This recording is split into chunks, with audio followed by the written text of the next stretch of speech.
And when I wake up, I see what tomorrow brings. No es extraño darse cuenta rápidamente que el misticismo, la religión y la fe suelen estar relacionados, entre otros, con el fenómeno ovni. Al menos así opinan muchos estudiosos, tanto que genera que muchos curiosos se acerquen al enclave del que vamos a hablar en el programa en busca de respuestas, otro en busca de objetos sagrados, o están incluso los que afirman ser llamados por la energía que emana de la misma montaña.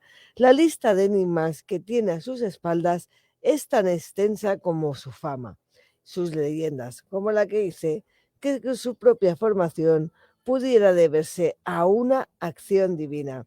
Esta noche escalamos, enfilándonos por la historia y los misterios de las piedras y las rocas milenarias de la montaña de Montserrat, sin peligro alguno de desprendimiento, eso sí, porque estamos sujetos, bien sujetos, por el enigma Montserratus.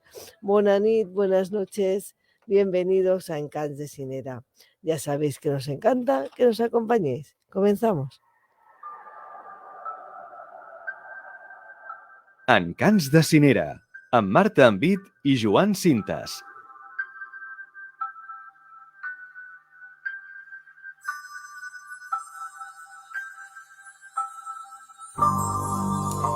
Bueno, un lugar donde la energía telúrica está muy patente, avistamientos ovni, luminarias extrañas, vírgenes negras, menudo caldo de cultivo para nuestra cita semanal con el misterio. Joan Cintas, bona nit. Bona nit, ¿qué tal Marta y qué tal compañero Raúl?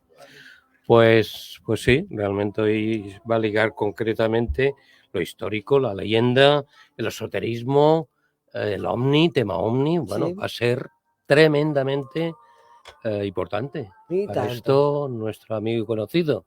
Y además muy bien acompañados de él en Y el tanto, estudio. y tanto. Y sabe mucho, O que sea nos- que hoy podemos preguntar y nuestros oyentes pueden preguntar mucho porque se sabe mucho, concretamente de Montserrat. Muy bien. Bueno, antes de saludarlo y bueno, pues que tenemos muchas ganas ya, pero primero vamos a saludar a Joan Bosch, siempre a los mandos técnicos. Buenas noches, Joan Buenas Bosch. noches, familia. ¿Qué Buenas tal? noches, amigo. ¿Cómo estáis? Muy bien. Oye, Pues Joan, sabes que en abril nos acompañó Raúl también Correcto. en una primera parte, podríamos decir, Ujú. de los enigmas de Monserrate, pero en esta ocasión pues teníamos muchas ganas de retomar el tema porque se había quedado como tantas cosas en En el el tintero. tintero, sí. Nos basamos mucho quizá en las desapariciones más misteriosas que se habían dado en la montaña de Montserrat, pero ahora con su nuevo libro, que vamos, está recién bautizado, a Enigma Montserratus, que tenemos aquí en nuestras manos y recomendamos, de la editorial Guante Blanco, justamente también mi editor de Sí. mi último libro. Y bueno, pues aquí lo tenemos y que deseamos que nuestros oyentes lo tengan también. Pues vamos a repasar todo lo que Raúl explica, tal y como ha dicho Joan Cintas, todo el compendio de situaciones, de leyendas, de realidades, sobre todo realidades que se dan en la montaña de Montserrat, pero para ello sabemos la parte fundamental de este programa, que son nuestros queridos encantats y nuestros oyentes, pues como que ya muchos lo saben, pero para aquellos que se incorporan a la familia de Encantats, Ujú. las vías de contacto. Pues mira, ahora mismo estamos en directo, ya se está conectando mucha gente a través de Facebook Live, a través de nuestro YouTube de Encants de Cinera, a través de Twitch y también a través de Instagram, que esperemos que no desaparezca porque no sé si sabéis que el nuevo propietario de Twitter está liando la cosa y dicen que a lo mejor hoy hasta hay un parón de unas cuantas horas porque están desertando directivos de Twitter porque el Munch este es un caso, se ve que está Madre liando a mía. la parda ahí Menudo, en Twitter. Menudo A ver qué misterio, pasa. entonces, a ver qué pasa. Y luego también estamos en directo a través del 91.2, a través de las ondas y a través de la página web radioorange.cat.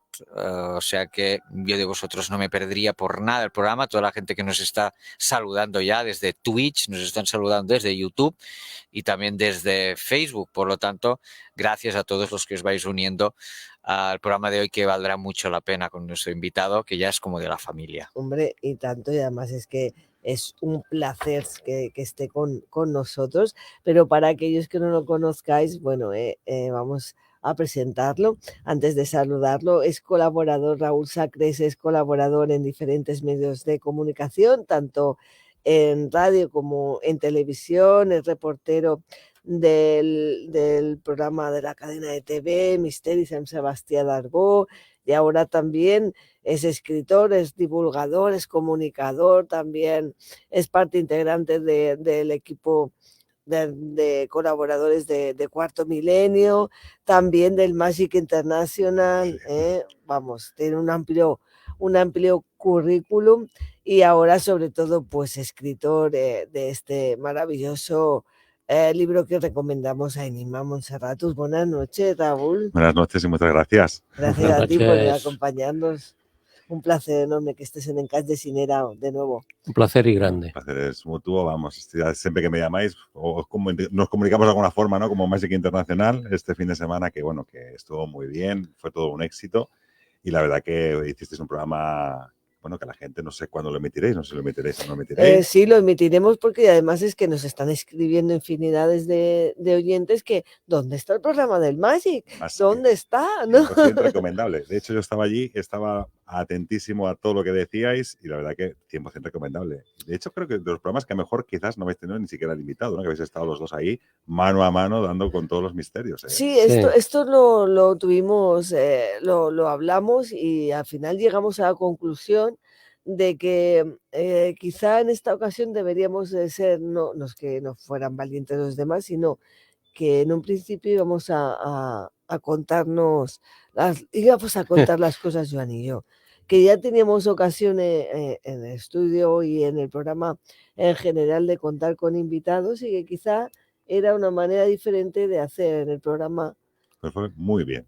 Recomendado 100%. No sé cuándo Joan lo subirá a redes y cuándo lo subiréis, pero vamos, desde aquí también lo recomiendo. Y yo desde aquí os agradezco y a ti personalmente el que, bueno, fue mi inicio de cara a gente, ¿no? Porque, bueno, no, para mí no era lo mismo estar aquí en una radio, en la radio y, bueno, que no te ven la gente, que allí tener gente por delante, que esto es importante.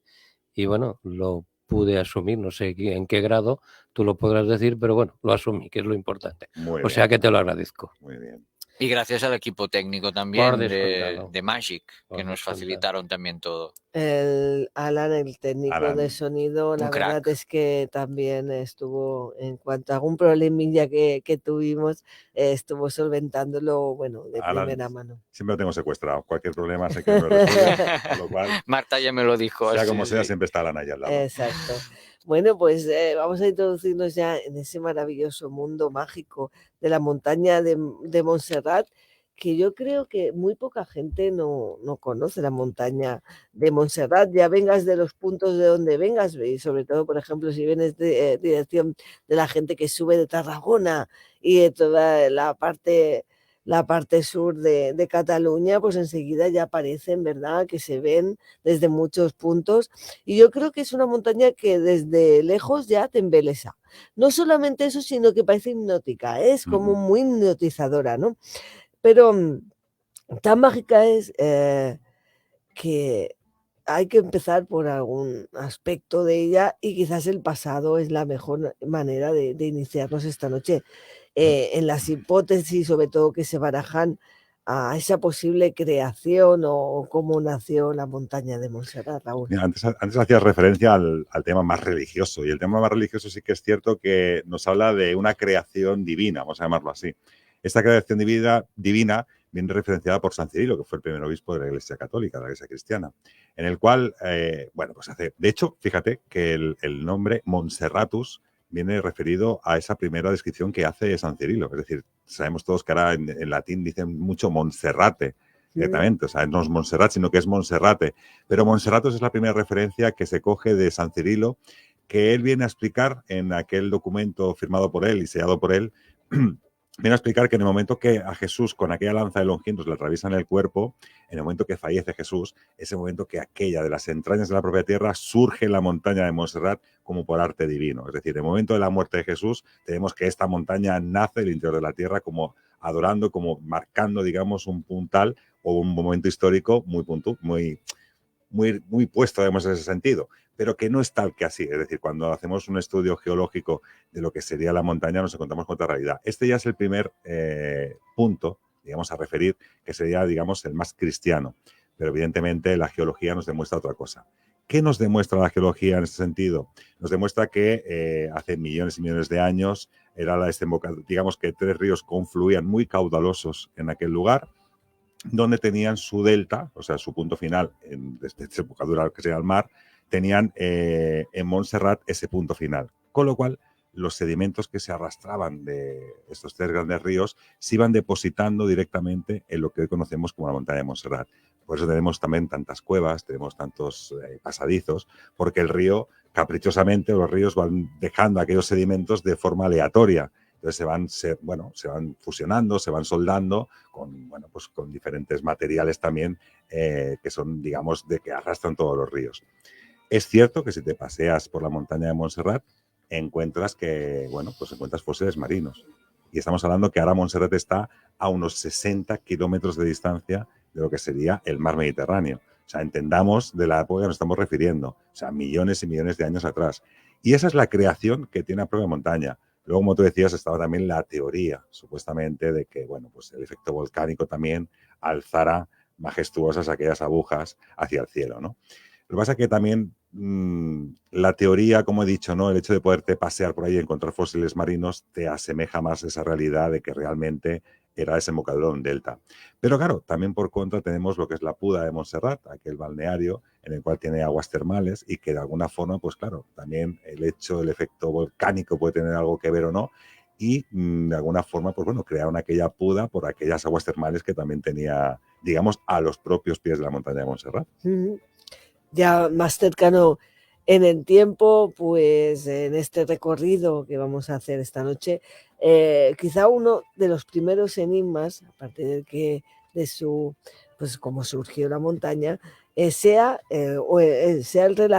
relacionado con el origen de las vírgenes negras, que está rodeada de mucha leyenda, ¿verdad, Raúl? Bueno, de mucha leyenda, ¿no? Y mucha, no sé cómo decirlo, pero sí que es cierto que han querido desvirtuar la figura de la Virgen Negra en lo que sería Cataluña, creo que en el resto del mundo. Quizás Francia es el lugar a día de hoy que tiene más vírgenes negras que todavía se siguen manteniendo como tal. Aquí yo he escuchado, quizás y muchos oyentes también habrán escuchado en nosotros mismos, el hecho de que la propia Virgen de Montserrat era de color negro por el efecto de los humos, el humo del cirio, el humo de la vela, que de alguna manera ennegrece aquella talla. O bien incluso el propio pasamanos, es decir, aquellos feligreses que cuando pasan a ver a la Virgen de Montserrat, en el momento que la tocan, al no lavarse las manos, también ennegrecen aquella talla. Nada que ver con la realidad, sino que es cierto que la moreneta o la Virgen de Montserrat es negra, por más que puedan decir monjes benedictinos, que yo creo que ya a día de hoy empiezan a entender y asimilar que es una Virgen negra, o por lo menos decir que es una Virgen negra, que no tiene nada que ver el tema del humo y todo esto. Y la referencia a vírgenes negras es bien sencillo. Aquí tenemos que irnos, pues prácticamente en el año 546 después de Cristo, que existe el concilio de Efeso. Es decir, la religión cristiana tiende a bien a tener ese concilio simplemente por un hecho, y el hecho es, digamos, uno de los tantos que pone sobre la mesa, es que hay muchas divinidades femeninas que de alguna forma, pues muchos adeptos a estas vírgenes, vírgenes no, deidades podemos decir en aquel momento, tienden a bien al hecho de, sobre todo el tema de la maternidad, ¿no? Y entonces tienen pues esa devoción. Entonces la Iglesia dice, tenemos que recuperar de alguna forma esta devoción sobre las tallas femeninas, y qué mejor manera que decir, ¿no? La Virgen María, la Virgen, lo que nunca había presentado hasta ese año, no había ningún tipo de devoción y no existían los parámetros del cristianismo en los primeros años de vida. A partir de ese momento es cuando empieza a aparecer la figura de María, y encontramos que todas las vírgenes no, sino deidades esparcidas por el resto del mundo, nos encontramos de que de alguna forma empiezan a tener el apodo de María, igual que tenemos en Montserrat, que es María de Montserrat. Claro. Y todo esto viene ya desde antiguo. Imaginemos que... Claro, porque las deidades que rechazó la Iglesia, bueno, o la doctrina católica, pues la dama de Winterfell, Afrodita, Tanit, podríamos hablar de tantas, Isis, que es la madre de todas las deidades, ¿no? Todo lo que había rechazado se había dado cuenta de pronto que tenían que recuperarlas porque realmente habían sido no solo el origen, sino que era un punto importante a tener en cuenta, ¿no? Bien lo has dicho ya, porque piensa que desde la prehistoria hablamos de la Venus de Willendorf, esta que os enseña en todos los colegios en todo momento. La tengo en la piel tatuada, esto es un secreto. ¿No la tienes tatuada, sí, la Venus de Willendorf. Sí, si quieren la enseño, venga, No, a ver qué dicen los oyentes. Un secreto aquí de Marta. Sí. Pues bueno, aquí fíjate que las características que tienen todas estas tallas, estas deidades, es sobre todo, por ejemplo, las Venus, está representado de que tienen unos atributos femeninos muy desarrollados, es decir, los pechos, las caderas, eran vírgenes de la propia maternidad. Entendemos también el color negro, o hay una teoría sobre el color negro, ¿por qué? Porque tú cuando, por ejemplo, echas en la propia tierra, echas una semilla o lanzas una semilla para que pueda brotar, ¿qué necesita? Agua. No solamente la tierra, sino también el agua. En el momento que tú a esa tierra le añades el agua, empieza a ennegrecer. Ese es el color que dicen muchas veces, aparte de la diosa Isis. Es el color que dicen que de alguna manera, como es la diosa de la fertilidad y requiere para esa fertilidad, requiere el agua, al tener ese color más ennegrecido, la representación que se tiene sobre estas tallas es de color negro precisamente por esto, por la tierra mojada con la semilla para que pueda crear esa vida.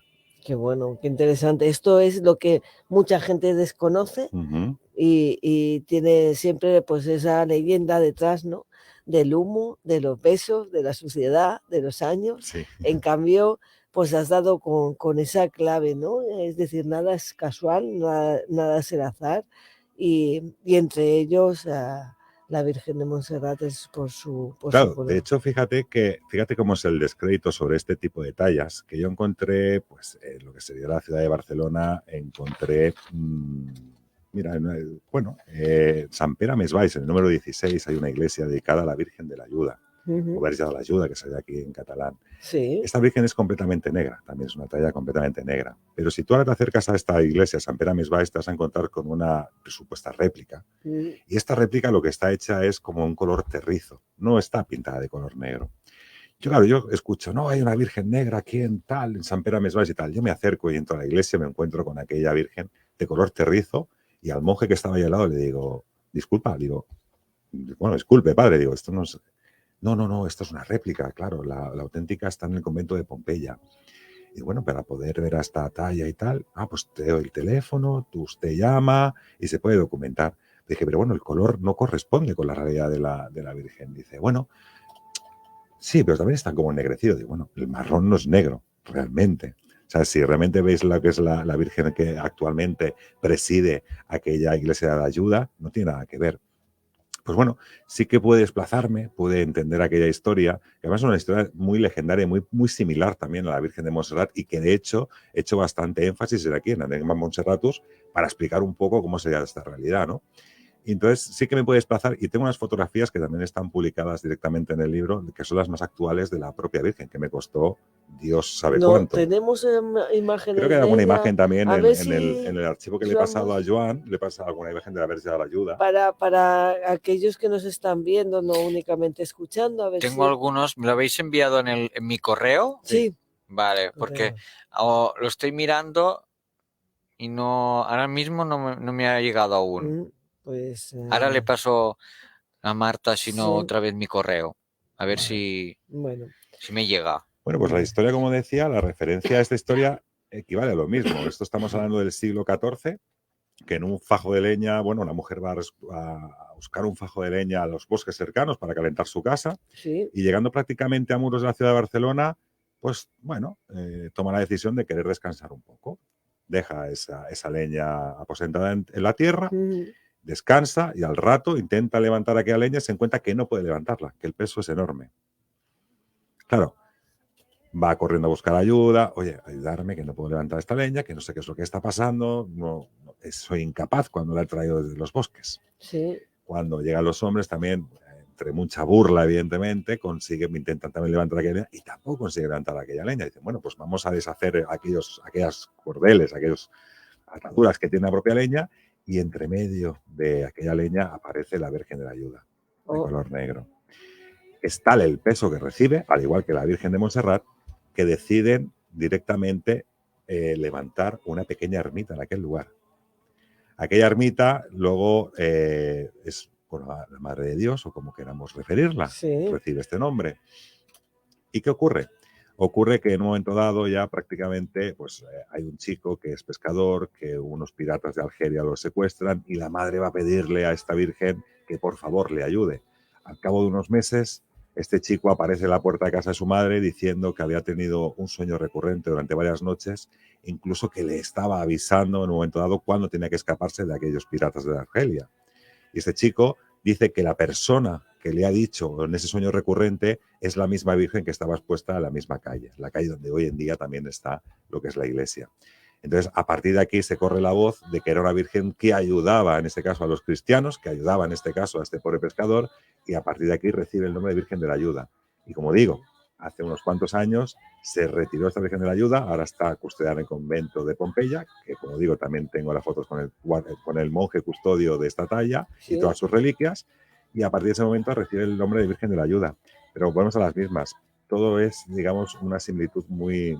Cualquier persona que encuentre cualquier Virgen negra, su leyenda siempre va a ser la misma. La Virgen quiere quedarse en ese lugar, como pasó en Montserrat, se quiere quedar en ese lugar, incluso si la consiguen trasladar, pese al peso que pueda llegar a tener, al cabo de 2 días acaba apareciendo en el mismo lugar, de forma inexplicable. O sea que la iglesia, digamos, monta este tipo de historias con estas vírgenes de la misma sintonía, de la misma forma. El peso o que de alguna manera vuelva a aparecer en el sitio. Sí, yo en mi libro Historias y Leyendas de Huerta Pelayo también una leyenda que siempre se había contado en mi pueblo es que se repartieron, porque desaparecieron 2 pueblos, uno se quedaron con la santa, en esta cuestión era una santa, era una virgen, porque era Santa María Magdalena, y el otro pueblo en cuestión se había quedado las campanas, pero resulta que la santa se bajaba siempre a mi pueblo, con lo cual al final, resumiendo, se la quedaron allí porque ella estaba empeñada en bajarse. En quedarse allí. Es decir, que sí, es una historia muy recurrente y muy, muy utilizada. Joan. Raúl, el tema que también me ha gustado mucho, que lo oí, bueno, estuve yendo cuando lo explicaste directamente en el Magic, es la luz de Montserrat, concretamente en la Festa de la Llum y de l'Aigua. Sí. ¿Por qué no nos lo explicas? Que creo que también es muy interesante, ¿no? Bueno, la Fiesta de la Llum y de l'Aigua sí que es cierto que es la festividad aquella en la cual de alguna forma se celebra la llegada del agua, por eso está así, Festa de la Llum y del Agua, de la luz y del agua, sería la traducción literal. Se celebra la llegada del agua a la ciudad de Manresa. ¿Por qué? Porque en aquel momento es cierto que, siglo XIV, si no recuerdo mal, el agua no llegaba a la ciudad de Manresa.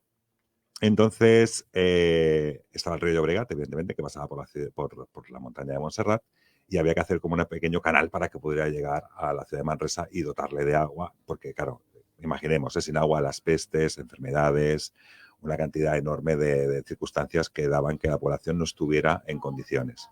Entonces el obispo de Vic, en aquel momento, que era propietario de aquel terreno donde debía pasar aquella acequia para regar o llegar el agua a la ciudad de Manresa, estaba cerrado en banda a poder dejar que por sus tierras pasaran directamente aquella acequia. Entonces, a la muerte de este religioso, el que ocupa su lugar, de alguna forma, pues bueno, tiende a bien el hecho de reunirse en la montaña de Montserrat para llegar a algún tipo de acuerdo con la ciudad de Manresa para que llegue el agua. Aquí viene la historia. La historia viene de que está documentada de que una luz viaja desde la montaña de Montserrat, llega hasta la iglesia de Manresa, se pasea por aquella iglesia, las campanas empiezan a sonar, aquella luz sale de la iglesia de Manresa y vuelve otra vez hacia la montaña de Montserrat. Aquí tenemos el fenómeno ovni. Podría ser el fenómeno ovni. Claro. Otras historias, yo estuve varios días visitando la ciudad de Manresa, visitado también lo que es el archivo. De hecho, Bueno, hay fotografías que me pasó también Javier Pérez Campos, de Cuarto Milenio, que también Sí, hicieron el compañero. documental o el reportaje para el programa. Sí. Y bueno, pues hay antenotario de la cantidad de gente que vio aquella luz aparecer en la ciudad de Manresa y que, como decían, que eran las 7:30 de la mañana y que aparecía aquella luz. Cuando estás en la ciudad de Manresa también te encuentras con la otra historia. Una es el fenómeno ovni y otra puede ser la realidad. La realidad es que en el momento que había aquella reunión que tenía que llegar el agua a la ciudad de Manresa, en el momento que hubiera un acuerdo entre el propietario de las tierras y la ciudad de Manresa, desde Montserrat se emitiría algún tipo de señal. Claro, para mí esto es más importante incluso que el fenómeno ovni. ¿Por qué digo esto? Porque imaginemos, reflejar el sol a primeras horas de la mañana desde la propia montaña de Montserrat para que llegue hasta la ciudad de Manresa, que la ciudad de Manresa reciban aquella luz diciendo ha sido un éxito, el agua va a llegar a la ciudad de Manresa, hagamos resonar las campanas. ¿Qué tipo de reflectario, Marta, Joan? Imagínate, Bueno, en el siglo siglo XIV. XIV, que refleje la luz solar y que llegue hasta la ciudad de Manresa en línea recta para poder avisar a Manresa de que se ha llegado a un acuerdo para que llegue el agua. Claro. ¿Qué tipo de espejo? ¿Qué tipo de cristal? Es que no lo sé todavía. ¿Qué tipo de tecnología tenía en aquel momento para poder reflejar? Diríamos milagro. Diríamos milagro, casi, un milagro de la Moreneta propiamente. Pero sí que es cierto que, bueno, también hablan de que a mitad de camino había como una especie como de masía, una antigua casa catalana, en la cual también, pues aquella luz llegaría, aquel reflejo llegaría hasta esa masía cogería el reflejo y lo mandaría directamente hasta la ciudad de Manresa. Bueno, son historias que circulan. Como digo yo, no lo sé. Yo lo único que puedo referir es que hay un documento fechado, datado del siglo XIV, ante notario, que dice, de alguna forma, que hay una luz que llega a la ciudad de Manresa, que a través de esta luz el agua llega hasta Manresa, que bueno, ya curan enfermedades, ya curan, pues bueno, una vida mucho más saludable, mucho más higiénica, Claro. Y con lo cual Manresa, pues a día de hoy, ¿cómo está? A día de hoy, ¿no? Que conocemos que tiene ese agua y que, de hecho, aquella acequia todavía sigue estando a nivel de piedra, que es una... O sea, quien pueda acercarse a verla es una barbaridad arquitectónica, porque todavía sigue teniendo la inclinación perfecta para que siga fluyendo el agua, todo con piedra. En aquellos momentos, imaginemos arquitectos como eran. O sea, ya es impresionante el tema de la luz, ya es impresionante el tema de la acequia también. En aquella época construir aquella acequia para que llegue el agua a la ciudad, ¿eh? Es impresionante, en ambos casos. Brutal. Sí, otra de las historias que están grabadas a fuego en Montserrat es sin duda la del tamborilero del Bruc, que es muy, muy, muy conocida y su nombre real fue Isidre Llussà y la verdad es que es una historia que incluso se llevó al cine. Sí. Pero ¿quién fue realmente Isidre Llussà? Isidre Llussà fue una persona, yo en el libro lo explico, que fue una persona que fue, digamos, adecuada para colocar sobre una leyenda. Es decir, sobre un acto, vamos a figurar lo que hizo un pueblo, todo un pueblo, el pueblo catalán, en contra del invasor francés. ¿Qué quiero decir con esto? Es cierto que los franceses estaban asediando ya, sí, estaban llegando a Montserrat el capitán Swart, creo que recordar. Y la cosa se estaba poniendo históricamente muy fea, ¿eh? Estaban a punto ya de invadirlos y encima pues un escenario tan icónico como Montserrat, ¿no? Claro, la idea fue, fíjate, la idea de todas las poblaciones colindantes a la propia montaña de Montserrat, sí, tuvieron a bien el hecho de comenzaron a hacer, en el momento que llegaban las tropas francesas, sí, lo que hicieron fue generar mucho ruido, campanas, ruido, golpes. Todo ese ruido, todos esos golpes dirigidos hacia la propia montaña de Montserrat, aquel macizo de piedra. Al provocar aquel ruido hacia la montaña de Montserrat, el efecto rebote, evidentemente, ante un muro de piedra, vuelve para atrás. Con lo cual, esto lo que está marcando, ¿qué es? Está marcando que, tú imagínate, todas las poblaciones haciendo ruido, haciendo que rebote con el eco la propia montaña de Montserrat en ese vacío, porque cualquier persona que ha visto Montserrat se ve que se alza directamente en medio de una gran planicie. Aquel ruido que va rebotando, imagínate todas las poblaciones, que va rebotando de un lado para otro, cuando llegan las tropas francesas lo que se encuentran es, aquí hay millones de personas directamente, nos están esperando millones de personas, porque el eco fue brutal. Entonces, la leyenda que se coge, digamos, de este chico que has comentado, del tamborilero del Bruc, se coge un poquito en representación de lo que hicieron todos los pueblos en aquel momento, como para poder, digamos, asustar a las tropas francesas para que no avanzaran. Que luego, además, hay la leyenda, bueno, circula la leyenda, no, es una realidad que las tropas francesas subieron a Montserrat, quemaron completamente todo lo que es el monasterio, buscaron la Virgen de Montserrat por el simple motivo de que se encontraron con unas tropas catalanas muy fuertes que les hacían frente, que no eran capaces, y todos decían que como la Virgen de Montserrat, la moreneta, les protegía, les daba ese valor suficiente como para enfrentarse al pueblo francés. Qué bueno. Y entonces ellos subieron a decir, bueno, vamos a quitarles esa acción divina que tienen porque aquí nos están fastidiando nuestra conquista sobre Barcelona. Ujú. Y bueno, también decíamos, pues hemos visto ahora unas imágenes, las imágenes que ya tiene Joan Bosch y que nos puedo proporcionar, que vienen también en el libro Enigma Montserratus. Es un tema fascinante del que se ha hablado siempre históricamente, y es el grial, el siempre codiciado grial, y la búsqueda que los alemanes, el jefe de las SS del gobierno nazi, realizó en la abadía de Montserrat, y con la presencia de Henry Himmler, que él llegó aquí llevado por un libro, ¿no? O por las historias de un libro, porque claro, nadie se presenta desde Alemania en aquella época justamente a la abadía de Montserrat, pero ¿qué se encuentra? ¿Qué se encuentra él aquí? Bueno, esto fue el 19 de octubre de 1940, concretamente el día 23. Aprovechando que había una reunión del generalísimo, en plena guerra. Del generalísimo Franco, el generalísimo Franco, aprovechando que hay una reunión en Hendaya, en el País Vasco, junto con Franco, de Adolf Hitler. Heinrich Himmler tiende a bien el hecho de venir a la ciudad de Barcelona, como dices tú, referenciado por un libro escrito por Otto Rahn. Otto Rahn, tenemos que decir que fue reclutado por las SS, porque era un historiador que, bueno, pues de alguna forma entendía mucho el tema del cátaro, de los merovingios, estuvo mucho introducido en el sur de Francia. Antes de que fuera nazi. De hecho, bueno, no tenía ningún concepto para que fuera nazi, es decir, ni menos de las SS. Lo que sí que es cierto que las SS en un momento dado monta un grupo entre esotérico historiador, que es lo que ellos seguían también un poquito como para adoptar todas las religiones. Es decir, que el Führer o Heinrich Himmler o el nazismo lo que querían también era acoger a todas las religiones y hacerse con todas las reliquias.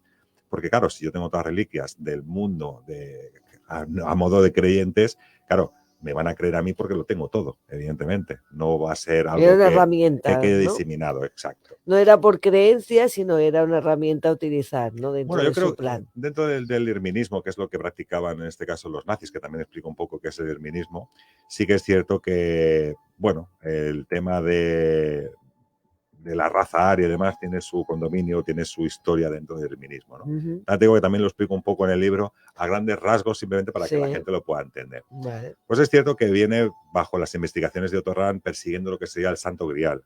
Y de hecho Heinrich Himmler se presenta a la montaña de Montserrat a sabiendas de que allí está escondido el Santo Grial. Pero su visita no fue tan fructífera como él esperaba. No encontró nada. Allí está todo como muy oculto, está muy secreto, pese a que llevaba un gran séquito de soldados nazis de las SS que registraron por completo lo que es el monasterio, todo el entorno, sí, pero no encontró nada. O sea, todo lo que está allí puede estar bastante bien guardado y bien custodiado. Claro, pero aquí hubo una figura muy, muy importante en la abadía de Montserrat, quien recibió a Henry Himmler, y que algunos hoy día pensarán que fue valiente y otros que fue un temerario, porque en aquella época, no sé, ¿no? El poder que tenían tampoco era para jugársela demasiado. Y esa figura, pues se llama el padre Andreu Ripoll. Ripoll, sí. Además dicen Ripoll y todo el mundo le escribe con Ripoll, con una sola L. Fue valiente, fue un temerario. Las dos cosas, entonces. Fue valiente y temerario, porque sí que es verdad que, de hecho, él recibe, fíjate que tuve la oportunidad, porque el libro está prologado por el teacher, por Sebastián Darboux, sí, y además tuve la oportunidad de entrevistar a Sebastián Darboux, que a su misma vez había entrevistado al padre Andreu Ripoll. Qué bueno. Entonces aquí pongo un poco el contexto de la realidad de aquella entrevista, de aquel primer contacto y sobre todo de la visita que tuvo a la montaña de Montserrat, explicado en este caso por Sebastián Darboux, que me transmite aquella entrevista que hizo al padre Andreu Ripoll. Y de hecho, tengo que decirte que incluso subiendo a la parte más alta de la montaña, el general Wolf le da una patada al padre Andreu Ripoll. Sí, sí. ¿Una patada literal? Literal, porque tú piensas que uno de los comentarios que ¿Eso hace... está fotografiado? La patada no. Entonces, ¿de dónde te sale? ¿De dónde sale? De la entrevista que le realizó Sebastián al padre, que el padre dijo que recibió una patada porque, claro, los nazis se obcecaban mucho. Ellos decían que una creencia a la Virgen Negra era superchestería, que esto se acabaría cuando el nazismo llegara al poder, ellos acabarían con todos estos fetiches, estas cosas raras de adorar cosas negras. Todo esto lo iban ellos a borrar. Claro, el padre Andreu Ripoll de alguna manera se rebelaba en contra de estos comentarios, aludiendo un poco a la parte histórica. Y no acabó bien parado. También comento que cuando estuvieron en el hotel hubo un maletín que desapareció de la habitación donde estaba alojado Heinrich Himmler. Wow. ¿Qué tenía ese maletín? ¿Se sabe? Ese maletín dicen que podía tener posiblemente un mapa del interior de la propia montaña de Montserrat y seguramente algunas reproducciones del libro, como ya has dicho, de Otto Rahn. Interesante, ¿no? De unido. Interesante.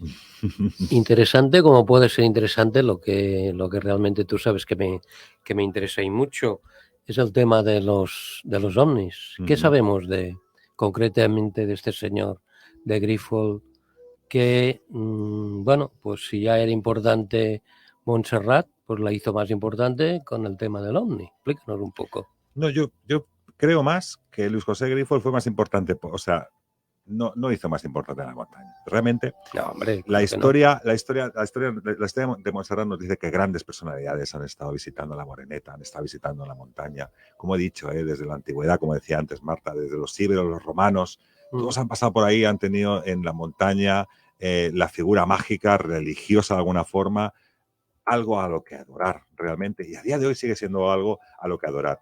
Grifols lo que hace es, tiene una experiencia en su día en su propia casa. Luis José Grifols está en su casa y él dice que parece que encontrarse mal.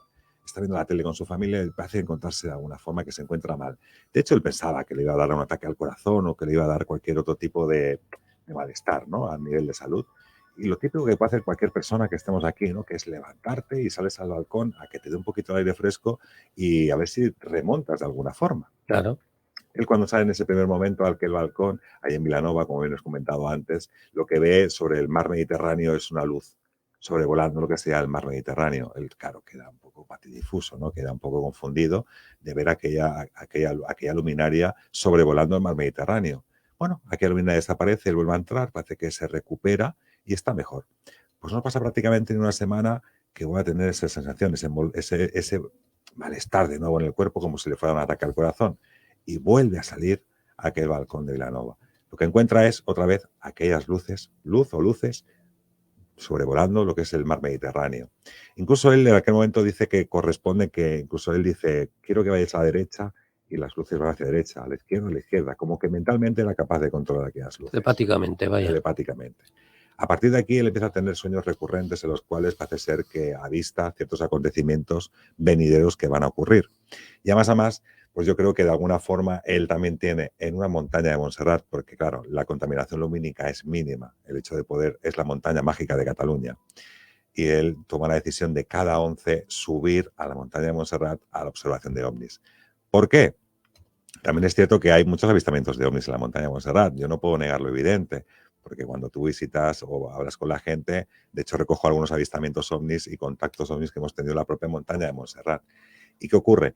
Que ahí tienes una contaminación lumínica escasa. Yo siempre recomendaré a cualquier persona que un día claro pueda subir a la montaña de Montserrat y mirar los cielos, porque es un espectáculo, directamente, es un espectáculo. Y si tienes que ver algo que circula por los aires o por el cielo de Cataluña, de Montserrat, seguramente que desde la montaña de Montserrat lo vas a poder ver, porque la periferia que tienes, la visión que tienes es brutal. Y hay muchos avistamientos, evidentemente había muchos avistamientos desde esa época. De hecho, incluso, como decíamos antes, Javier Sierra, Premio Planeta 2017, tuvo su primera experiencia ufológica en la propia montaña junto a Carballal. Sí, que justamente lo dijiste, iban a decir que era una pura mentira, concretamente a despejar la mentira y tal.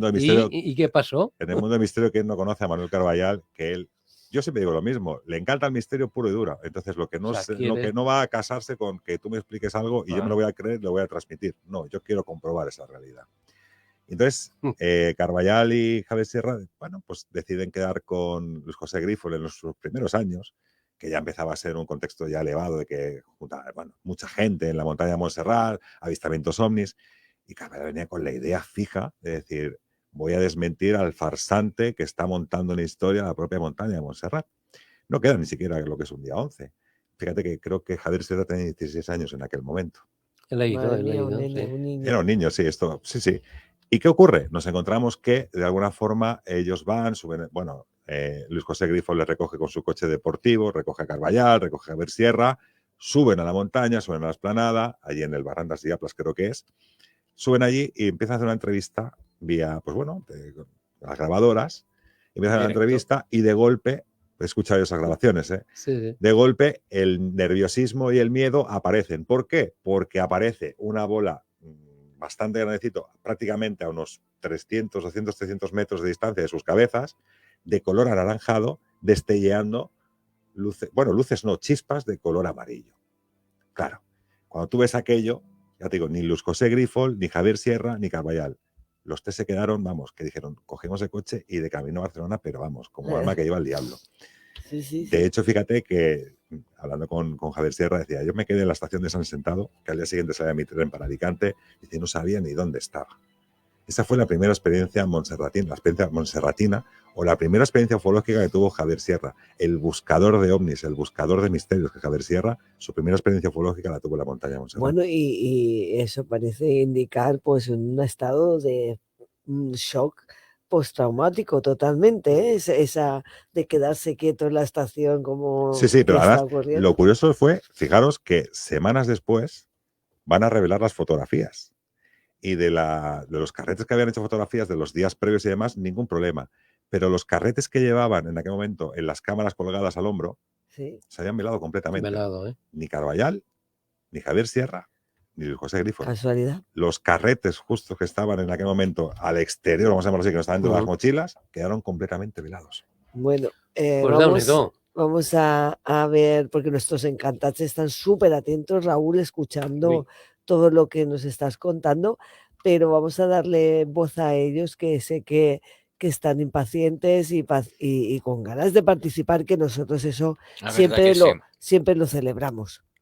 Pues sí, nos saluda Marta, bona nit familia, nos saluda desde Twitch, nos saluda Jesús Balduz también, buenas noches, bona nit desde YouTube, Cuo Veridis, buenas noches a todos, felicidades por hacer el programa en el Magic, los dos, y por tu colaboración con Ecos, Marta. Gracias. Te salió estupendo. Gracias. Y un temazo. Qué pena que el Capitán Bosch no pudiera encender la nave allí. Pronto volveremos. Esperemos que haya más ocasiones. Claro que sí.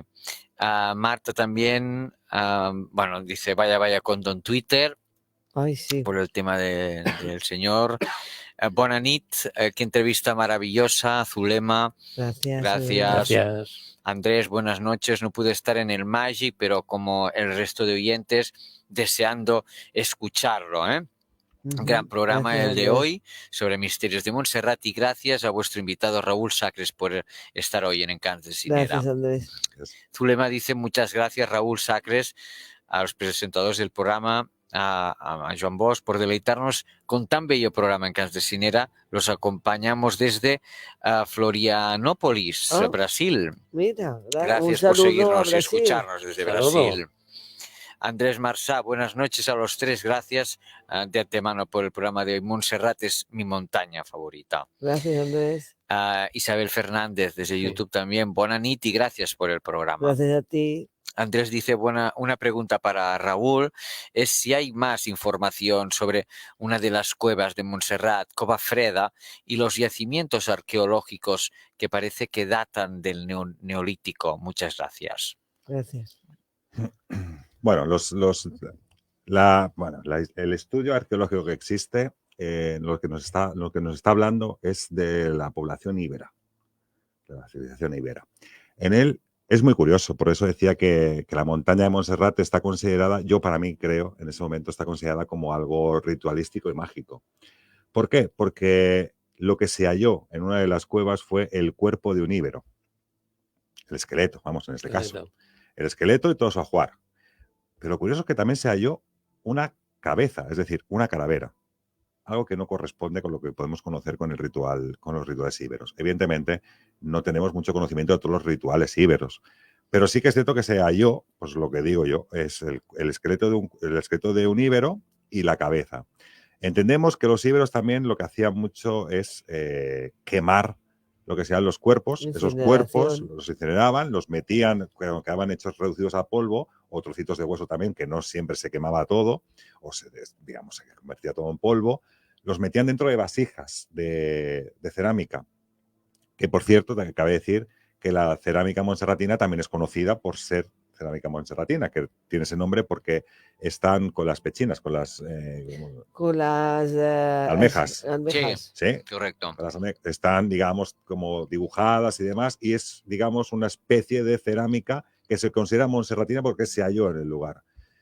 Claro, no corresponde con lo que sería este tipo de... no correspondería con esta realidad íbera. También es verdad que están las cuevas ermita y luego, pues bueno, esto ya sería entrar más al detalle, lo que sea, pero el único estudio, como digo yo, arqueológico nos habla de esto, y tengo que decir que cuando yo empecé a estudiar la montaña de Montserrat, por desgracia, este estudio estaba en el Museo de Historia Nacional de Estados Unidos. Aquí no había ningún tipo de documento de ese tipo y tenías que pedir a Estados Unidos y te mandaban una copia a la razón de unos 300 euros, si no recuerdo mal, en aquel momento. Sí, sí. Así que, bueno, yo creo que esa parte no se han hecho más estudios arqueológicos, por lo menos que yo tenga conocimiento de todo ello. Lo que se halló fue lo que se halló en ese momento, el tema de la cerámica montserratina, el tema de los íberos y poca cosa más. Como digo, sí que es verdad que están las cuevas, digamos que son las cuevas como para los pastores de la época, que subían y tenían como su refugio, y las cuevas como ermita, que sean las cuevas, digamos, para hacer tipos rituales. Sí que se han encontrado restos en diferentes cuevas como tipo ritualístico, y también al mismo tiempo cuevas como pastorales, de alguna forma que, digamos, que los pastores que estaban por allí con sus ovejas o su ganado, pues también, digamos, que... pudieran resguardarse. Exactamente. Más comentarios, Joan. Cuberidis nos dice, gran invitado Raúl, gracias por venir en Cans de Sinera, un lujazo. Hay un caso en Montserrat poco contrastado pero conocido. Dicen que unos excursionistas vieron a un duende a lo lejos y que rápidamente se metió en uno de los recovecos o grietas de la piedra de la montaña. ¿Conoces este caso? ¿Y algún detalle más? Gracias, Cuberidis. Gracias. Sí, muchas gracias. Conozco el caso, pero sí que es verdad que está poco documentado. Quiero decir, no... He intentado, o sea, al no estar documentado, al no estar tampoco que te puedes cerciorar de esa realidad, lo he escuchado, pero no lo he recogido como tal en el libro, por ejemplo. Porque, claro, puede ser legendario, puede ser leyenda. Lo podrías poner como opción de leyenda. Sí que es verdad que lo he escuchado por varios lugares, pero no lo puedo confirmar tampoco del todo. También es verdad que es un caso único a nivel de algo tipo duende. Entonces, si me dices a lo mejor de apariciones de sombras y demás por los bosques de la montaña, te diré, sí, se escucha bastante. O incluso grupos sectarios que gente que está escalando de golpe baja por una parte de la montaña se encuentra haciendo una ritualística allí, pues yo qué sé, pues gente que tenga otro tipo de creencias, ¿no? Satánicas o satánicas, ya esto ya va a gusto de cada uno. Pero sí que es verdad que hacen tipo de rituales y demás. Ya digo, eso es el único dato que se tiene, es sí, esos excursionistas, ese supuesto duende, pero quedó como, no sé, como leyenda o como no, la verdad que no es una cosa que he podido yo cerciorarme de ello. Molt bé, muchas gracias. Luego nos escribe Jordi, dice, bona nit, un gran programa, invitado, es genial. Y felicidades, Raúl, por el libro. Un saludo a todos. Sois los mejores. Gracias, Jordi. Gracias, Jordi. Gracias. Luego tenemos a Andrés, que nos decía que se cortaba un poco la emisión. Lo he comprobado. A lo mejor era su wifi, a veces pasa, microcortes. De momento, en principio, ahora va perfecto. Sí. Zulema nos dice, dicen que esta montaña barcelonesa hay puertas que conectan las distintas dimensiones y este portal de conexión entre mundos lo crearon antiguos habitantes de la Atlántida. ¿Qué opina Raúl sobre esto? Yo también lo he oído también. Es una parte que también tengo en el libro. Pero muy interesante. Bueno, tenemos que tener en cuenta que, como he dicho, la creación de la propia montaña de Montserrat se basa en la desembocadura de 3 grandes ríos y ese punto final es el delta. Entonces, hay una cosa que la geología no puede explicar dentro de esta montaña. ¿Y qué es? Es la orientación de dichas agujas. Si hacemos caso a que son 3 grandes ríos que desembocan, debería tener una erosión y digamos que las agujas deberían estar orientadas hacia un lado por el efecto de la corriente de los 3 ríos. En cambio, estas agujas están orientadas al sentido contrario. Con lo cual, a teorías puede ser alguien se sube y pica piedra para que las agujas estén orientadas hacia otro lado. Porque el estudio científico geológico nos dice lo contrario. Es algo que no se puede. A nivel de la Atlántida, se habla mucho también, incluso en el tema de Montserrat, cuando los días 11 también se habla mucho sobre el tema de la Atlántida. Mira, fíjate que no hemos comentado tampoco que hay, bueno, el padre Gerard Joana fue un espeleólogo que también fue botánico, fue farmacéutico, fue monje benedictino de Montserrat, que se introdujo en el interior a través de las cuevas de Salnitre por el interior de la montaña y recorrió 5 kilómetros. En esos 5 kilómetros encontró un gran río con un fuerte caudal, y lo pudo atravesar, y ya llegó un momento que encontró lo que sería un gran lago interior en la propia montaña. Que ahí ya no pudo avanzar, evidentemente. A esto correspondería también con la historia artúrica, la leyenda artúrica de Parsifal, de Cretén de Troyes también, que aquel rey también que va a un lago interior a curarse donde están todas las reliquias de Jesús. Pero bueno, no sé si nos va a dar tiempo de todo. Qué pena, ¿eh? Qué pena Sí, que, no. que Para una vuelva. segunda corto, parte, se ¿eh? hace corto. Para una Tercera, segunda Sí. parte, tercera. porque el tema de Sí. paranormal, de gente que ha desaparecido, no veas. Bueno, eso también. Sí, Bueno, ya hicimos un programa tocamos. entero Ya, también. sí. Hicimos Además, un precisamente. programa entero de Sí. ellos. Sí. Bueno, pues como decía, pues está ese lago y sí que es cierto que en investigaciones que se han hecho tirando, bueno, hay una abertura a la parte más alta de Montserrat, tampoco voy a ubicaciones porque está prohibido subir, que además donde Heinrich Himmler también hizo una especie de ritual lanzando algún objeto en esa parte de la montaña, que lo especifico en el libro, está ese río. A ese río se le lanzaron aquellas bombas que producen un color. Y la desembocadura que tiene ese río, directamente no os imagináis dónde está. En las costas del Garraf. Oh, Unido. fíjate.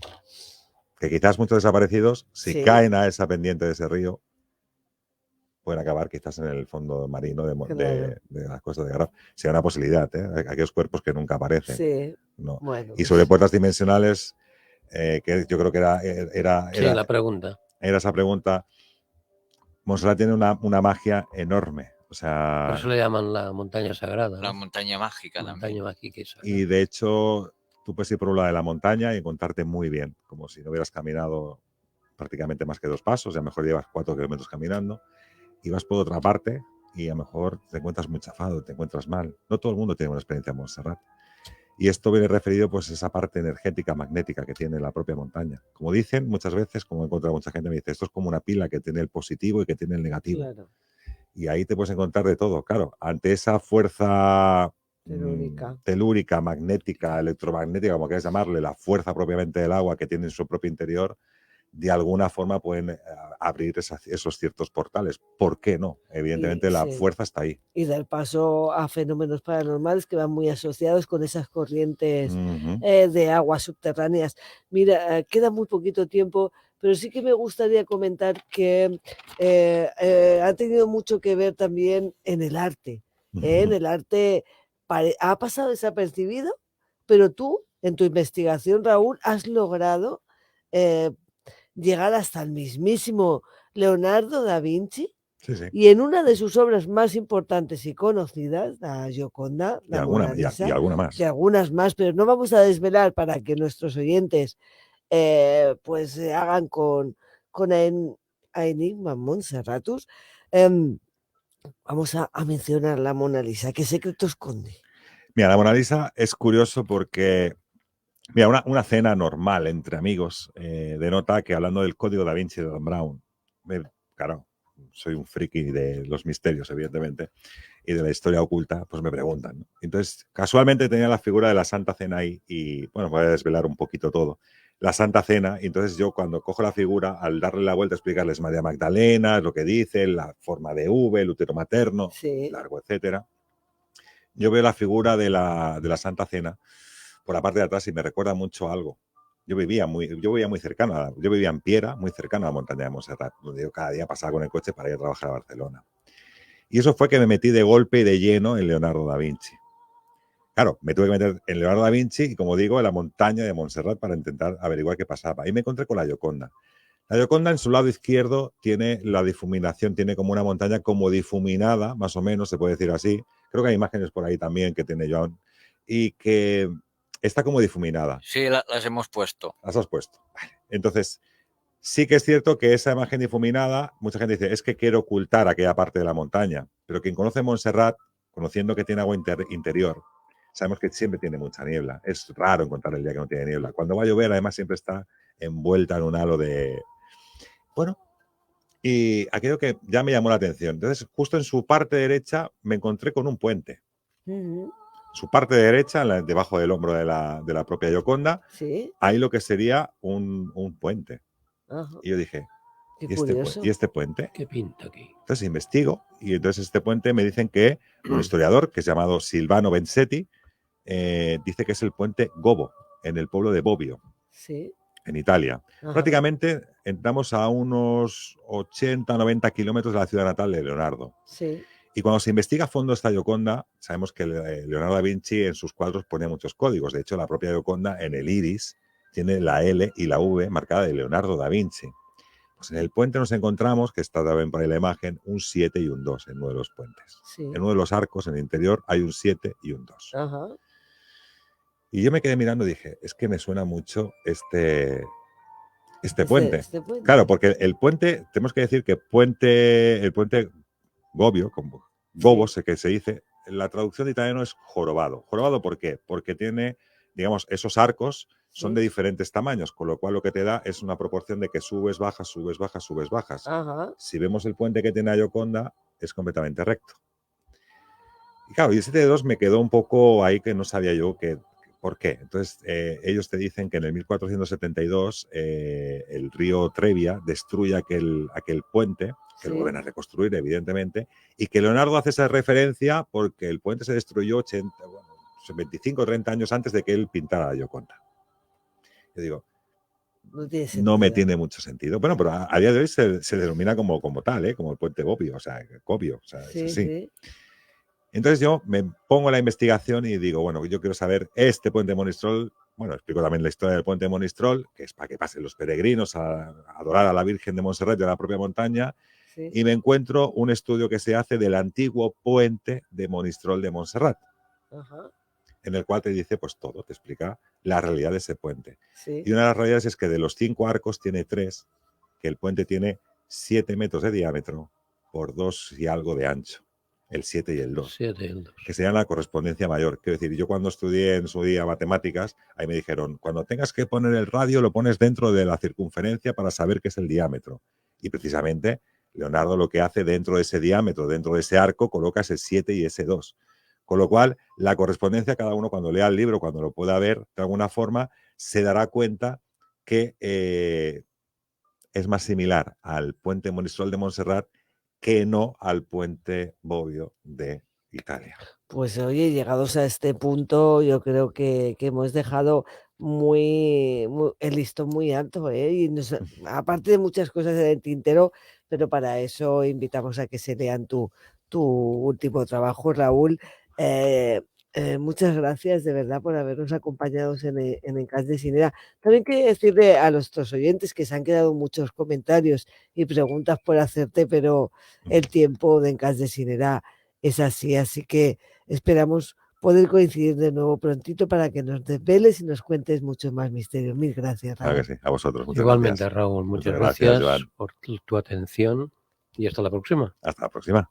Ya los mandos técnicos, Joan Bosch, gracias por tu trabajo una semana más. Joan Cintas, gracias por estar aquí también. Buenas noches. Buenas noches, hasta la semana que viene.